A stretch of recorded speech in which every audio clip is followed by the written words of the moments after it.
കോൺഗ്രസിനുള്ളിൽ എല്ലായിടത്തുമുള്ള പ്രശ്നങ്ങൾ മാത്രമേ ഉള്ളൂ എന്ന് ജില്ലാ കോൺഗ്രസ് നേതൃത്വം. ജില്ലാ പഞ്ചായത്തിൽ ഭരണ പ്രതിസന്ധിയില്ലെന്നും ചില ചെറിയ പ്രശ്നങ്ങൾ മാത്രമേ ഉള്ളൂ എന്നും കെ മോഹൻകുമാർ പറഞ്ഞു. പാർട്ടി വിപ്പ് ലംഘിച്ചാണ് ബജറ്റ് അവതരണത്തിൽ നിന്ന് ഒരു വിഭാഗം മെമ്പർമാർ വിട്ടുനിന്നതെങ്കിൽ നടപടി സ്വീകരിക്കുമെന്നും അദ്ദേഹം പറഞ്ഞു. ജില്ലയിലെ കോൺഗ്രസിനുള്ളിലെ ഗ്രൂപ്പ് പ്രശ്നങ്ങൾക്കെതിരെ കടുത്ത നടപടിക്ക് സാധ്യതയില്ല എന്ന് തന്നെയാണ് ജില്ലാ നേതൃത്വം സൂചിപ്പിക്കുന്നത്. എല്ലായിടത്തുമുള്ള പ്രശ്നങ്ങൾ മാത്രമേ കോൺഗ്രസിനുള്ളിലുള്ളൂവെന്നും കോൺഗ്രസിനകത്തെ പ്രശ്നങ്ങൾക്ക് കൂടുതൽ പ്രാധാന്യം ലഭിക്കുന്നുവെന്ന് മാത്രമാണെന്നും DCC പ്രസിഡന്റ് കെ മോഹൻകുമാർ പറഞ്ഞു. അല്ല, പ്രശ്നങ്ങൾ എല്ലാ സ്ഥലങ്ങളിലും ഉണ്ട്. പക്ഷെ കോൺഗ്രസിനകത്തുള്ള പ്രശ്നങ്ങളാണ് കൂടുതൽ ശ്രദ്ധേയമായി മാറുന്നത് എന്നേ ഉള്ളൂ. ജില്ലാ പഞ്ചായത്തിനകത്ത് ഭരണപ്രതിസന്ധിക്ക് ഗ്രൂപ്പ് പോര് കാരണമായില്ലേ എന്ന ചോദ്യത്തിന് ഭരണപ്രതിസന്ധിയില്ലെന്നും ചില പ്രശ്നങ്ങൾ മാത്രമാണുള്ളതെന്നും മോഹൻകുമാർ പറഞ്ഞു. പ്രശ്നപരിഹാരത്തിന് ചർച്ചകൾ ആരംഭിച്ചു കഴിഞ്ഞുവെന്നും മോഹൻകുമാർ അറിയിച്ചു.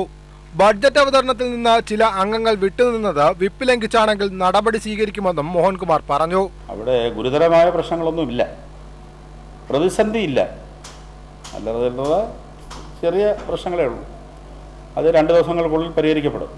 അവർ പാർട്ടി നിർദ്ദേശം ലംഘിച്ചു അല്ലെങ്കിൽ വിപ്പ് ലംഘിച്ചോ എന്നതിനെ കുറിച്ച് പരിശോധിക്കുന്നുണ്ട്. വിപ്പ് ലംഘിക്കുകയാണെങ്കിൽ അത് അച്ചടക്ക ലംഘനമാണ്.